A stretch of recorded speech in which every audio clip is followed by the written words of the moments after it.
Hello again. I hope you are all enjoying the fantastic discussions that we've had so far. You've had a bit of a break and are ready for our next panel, our third panel of the day, which is all about waste. The UK government pledged to leave the environment in a better condition for the next generation in its 25-year environment plan, as I'm sure many of you are aware. But with councils spending £852 million per year on waste collection, moving towards a digitised waste service could see local authorities reach their net zero targets and reduce cost.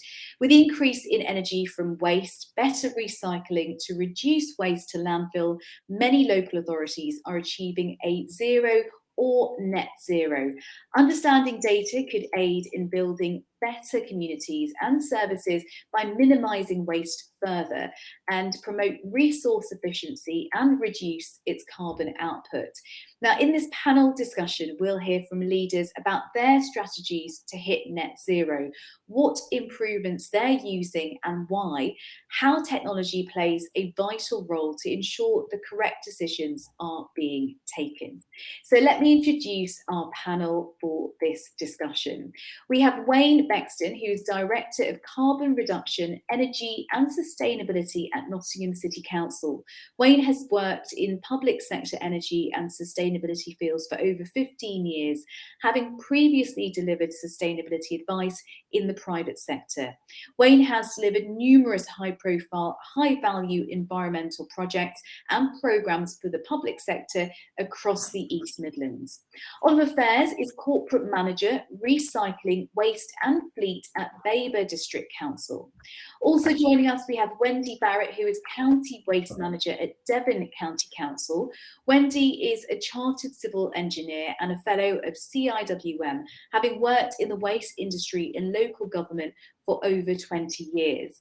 And we have Derek Rooney, who is a Programme Director at Local Partnerships and is responsible for directing the Resource Efficiency and Waste Programme, which supports DEFRA, Welsh Government and local authorities as they transition to a sustainable carbon and circular economy model. And finally, we have Rachel Miller, who is a director in the UK Infrastructure Bank's Local Authority Advisory Team. He provides advice to, Raphael Miller, not Rachel, Raphael.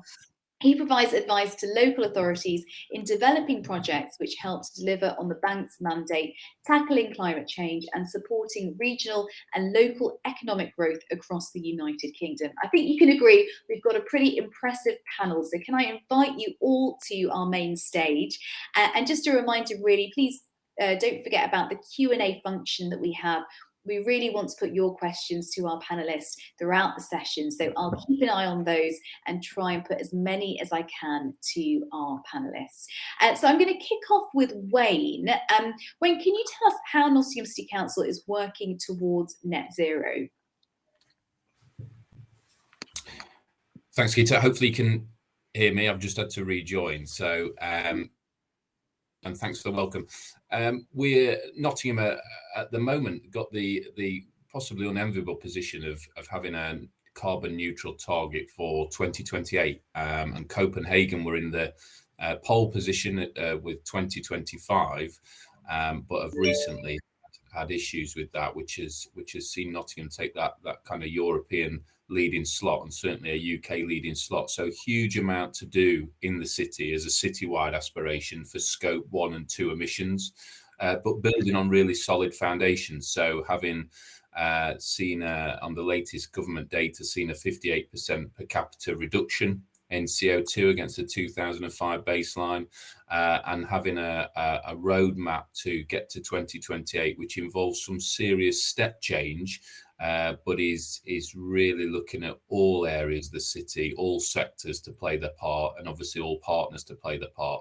And waste and what we do with our waste in Nottingham is absolutely fundamental to achieving that goal and that aspiration, and operating a district heating system from that waste disposal function is our real key in getting where we need to get to. Excellent. And maybe Oliver, I could bring you in here to get a sense of what your situation is like. So yeah, thanks, Guy, and thanks for inviting me along today. Baber Mid Suffolk in 2019 declared a climate emergency and set the organisation a target of being carbon neutral by 2030. The analysis we done showed that the waste fleet was responsible for over 25% of those emissions.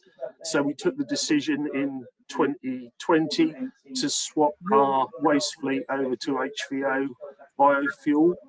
And then since then, we've also gone to transfer other elements of our fleet, the street cleansing vehicles and ground HVO. We see that as a stopgap, really. At the time, we looked at the other alternative fuels, predominantly electric vehicles. Being a rural district with the operational range of electric vehicles or electric RCVs being about 60 miles, that wouldn't really work for us. And also the challenges of having the infrastructure in place to charge such a large fleet of vehicles. So yeah, we've that transition's gone really, really well. I mean, there's a cost associated with that, but you know, we're able to see the benefits. Brilliant, thank you. And as we're speaking to our local authority leaders, how about you, Wendy? You know, your county waste manager at Devon County Council. Devon's also declared a climate emergency. I think 3 or 4 years ago now. We're obviously working to net zero by 2030. In terms of the waste service, we are on our journey to get to net zero with reduce, reuse, recycle. But our current recycling rate is at 56, but we need to get to up to 65 by 2035. And also we send waste for energy recovery, and we're looking at ways of actually reducing the emissions from the energy recovery facilities, and steps that we need to take to do that, including removing more plastics from the residual feedstock. There's potential for district heating, and also potentially carbon capture and storage coming down the road, hopefully. But obviously there's a lot to do in terms of research and development on that side of things. Brilliant, thank you. And Derek, can I bring you in now? Because what do you see as the priorities for reducing greenhouse gas emissions from the waste sector specifically? Yeah, I mean, the waste sector is quite interesting because it's quite a broad area to look at, and we are kind of looking forward quite a lot in this. So we've got obviously quite a lot of policy changes coming into play to help drive the circular economy, which will help reduce the carbon impacts of waste management. But one of the areas we probably don't really look at, and it's still a big major factor within the industry, is we still send over 6 million tonnes of biodegradable waste to landfill. We also have a lot of old landfill sites which are still producing methane gas, and methane emissions in the UK landfill gas emissions account for about 22% of the overall methane emissions within the UK. And when you look at landfill gas, it's about 25 times more potent than CO2. So although we only produce about 500,000 tonnes of methane, that's equivalent to over 11 million tonnes of CO2. So yeah, one of my key priorities would be moving forward, looking at potential landfill bans on BMW, similar to what Scotland have introduced over the last few years. Great, thank you, Derek. And Raphael, can you tell us the role and purpose of the UK Infrastructure Bank? Thanks, Geeta.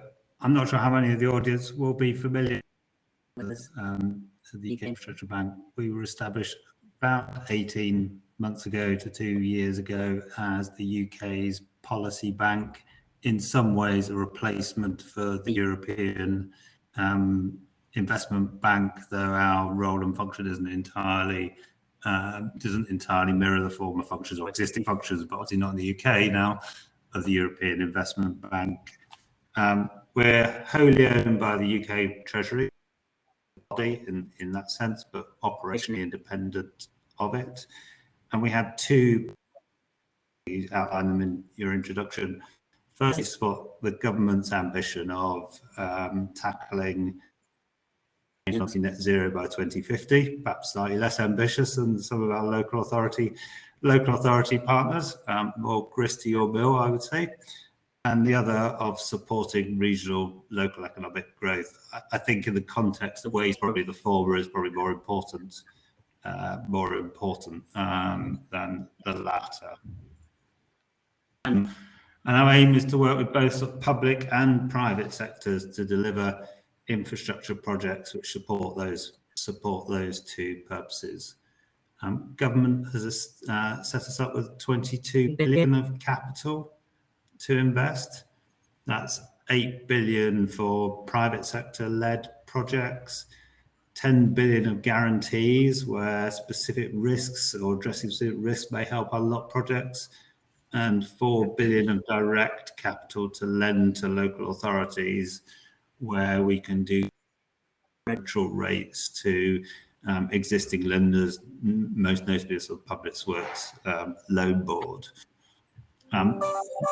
Middle of last year, we published our first strategic plan, which identified 5 priority sectors for us. Those are clean energy, digital, transport, water, and obviously the relevance of this forum, waste. So we're very keen on supporting projects that help that net zero shift, whether that's more energy efficiency out of existing waste management resources, such as, people touched on carbon capture and storage, maybe slightly early days, that's very much an area of interest for us, but also using waste plants to support low carbon heat, whether it's strategic heat mains or heat networks, but also the recycling agenda as well. So we're here to support projects for that. And from a local authority perspective, as well as providing direct lending, we also have an advisory function that can help authorities to develop projects and either at their early stages, provide a sounding board, or in more detailed support as they come towards implementation. That's brilliant. Thank you so much for that overview and a better understanding of the role that the bank is playing currently. Now, I'm going to keep an eye on questions. In fact, just as I said that, a question has come through, which is like as if by magic. So let's see what the question is. It's from Marcella. Are the funds to private sector also lending? Are the funds to private sector also lending? Is that, Raphael, is that something you can pick up on? In terms of, not going to try not necessarily get too technical, but in terms of the funds we have for private sector, that can be in the form to develop projects, but it also can be in the form of actually equity investments or partnership stakes. So my private sector colleagues say we can invest anywhere if there's a role for us, and in particular, it's for our perspective, it's about additionality. So there's existing market, commercial lenders, that's not particularly where we want to get involved. So it's showing that we're additional to what already exists in the commercial marketplace. But yes, if there's a role for us to lend to projects, we can do that. Brilliant, thank you. And I am keeping an eye on the questions in the Ask Your Questions box. So if you have anything you want to put to our panelists, please pop the question in there and I'll try and put them through to all our speakers. So maybe we can get a sense of what you all see as the main challenges and I guess opportunities as well at the moment. Wayne, I actually am based in Nottingham, so I know a lot about your very ambitious target. And I just wonder currently, as it stands, what do you see to be the big challenge and I guess the solutions that you're finding along the way? Yeah, it's kind of exciting times from a carbon neutral perspective. The city have certainly got behind us, Geeta, and with consultations we do, the number one response is always around carbon neutral, green, and obviously we've taken the decision in respect of what was the former Broadmarsh shopping centre to have a green space right in the heart of the city. So that's something that residents are telling us and that we're acting on. I think as far as certainly linking back to waste and as far as some of the challenges and some of the opportunities, We operate the biggest district heating network in the country in Nottingham. We serve 5,000 domestic properties and over 100 commercial entities with heat and hot water that's generated through burning our waste. And again, that's obviously has an impact, but is a far less impact, as one of the previous speakers mentioned, than landfill. And we're trying to get those recycling rates up. So we really want to drive the kind of waste we do incinerate to service that provision. The other really innovative things we're doing in the city, we're looking at things like our waste fleet going to electric.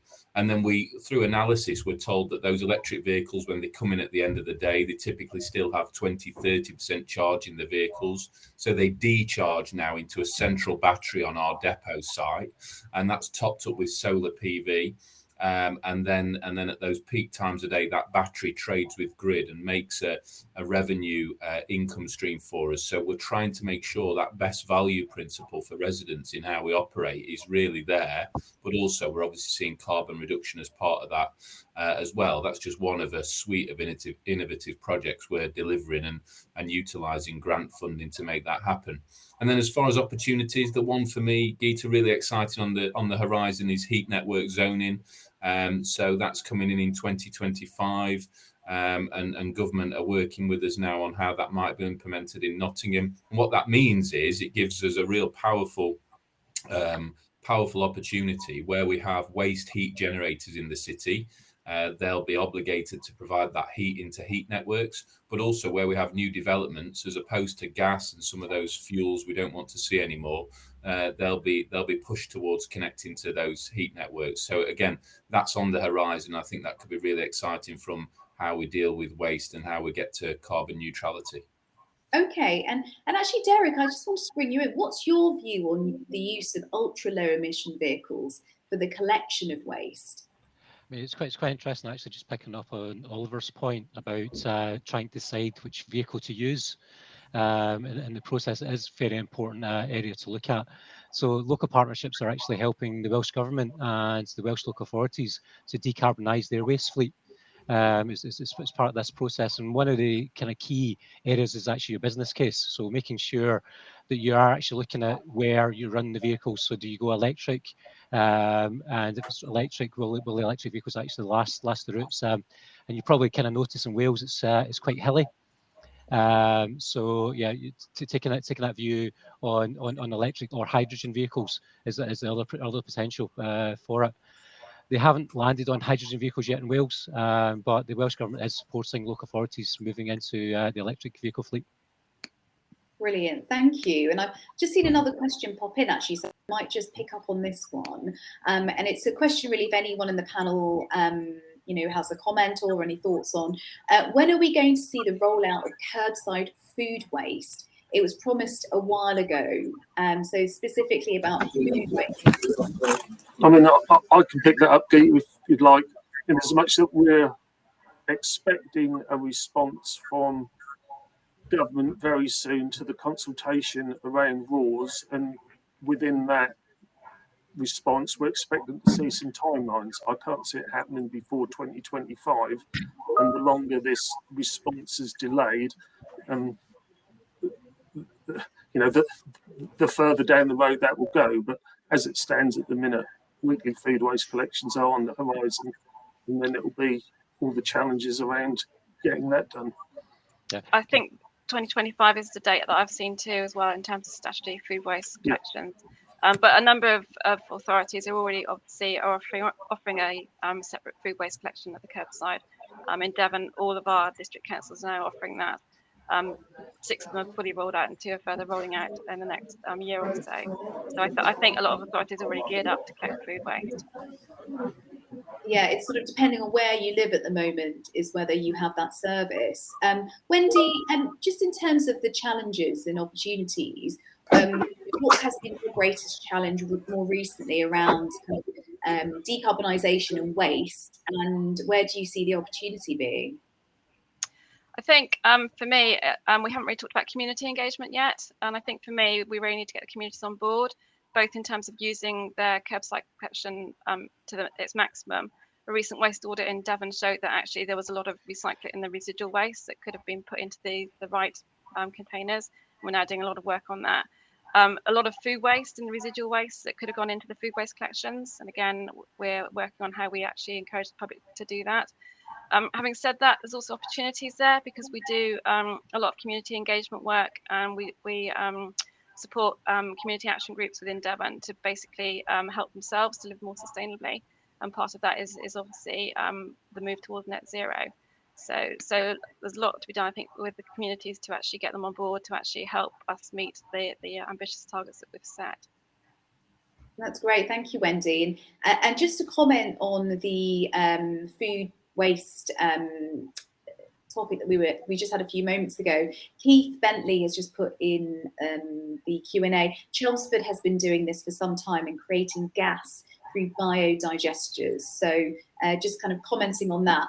And just with that community engagement, I guess it's really important, isn't it, that people actually go with what you're trying to get them to do. Is there anyone else who would like to comment on that aspect?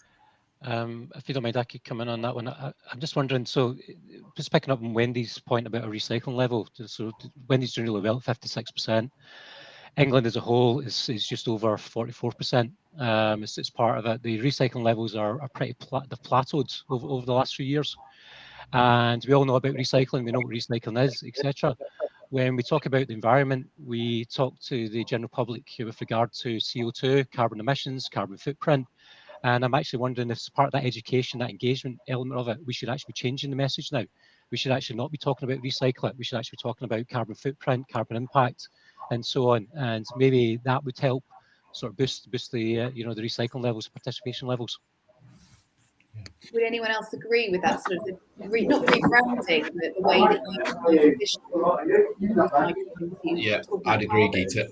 I think the from a Nottingham perspective as well, one thing we're looking at from a devolution angle is how we get consistency of collections. So I think one of the things that the public have fed back to us through a recent waste strategy consultation is those inconsistencies when you go over a border or a boundary and have a different bin and a different way to recycle or collect is a real barrier to people engaging with this. So as part of the Environment Act in 2021, it does give an onus and a kind of push towards trying to bring some consistency there. So certainly for devolution across Derbyshire and Nottinghamshire, that's something we're looking at introducing and how we might work towards that as a long-term aim.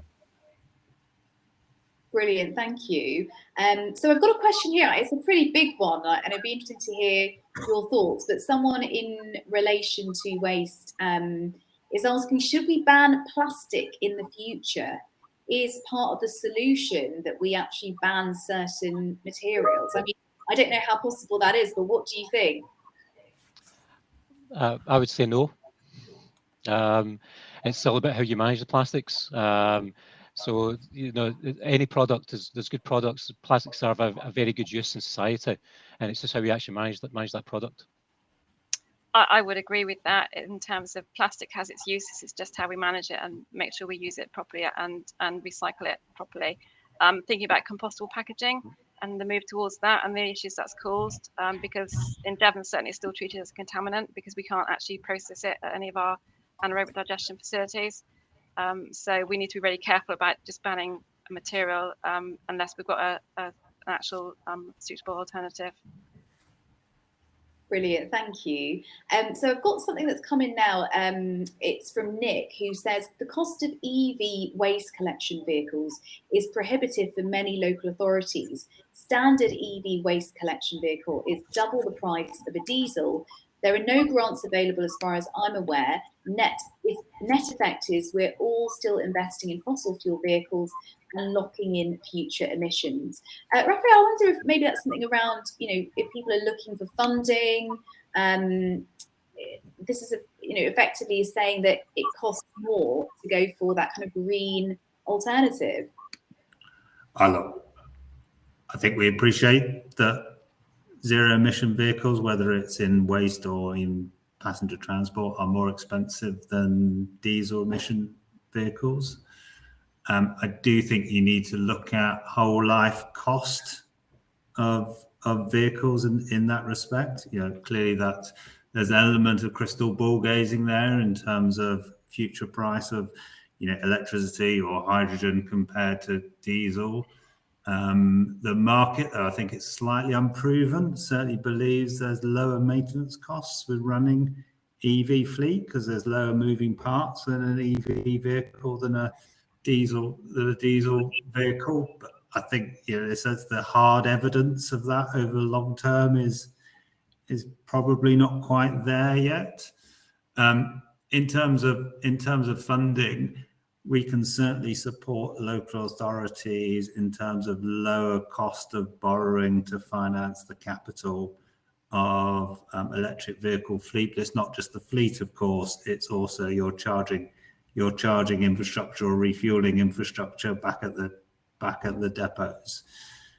So if any authority is considering that sort of switch and needs funding support to finance those developments or the vehicles themselves, yeah, absolutely open to a conversation as to how we can support them. Yeah, and Wayne, I saw you nodding there when you were talking about looking at the overall life of an EV.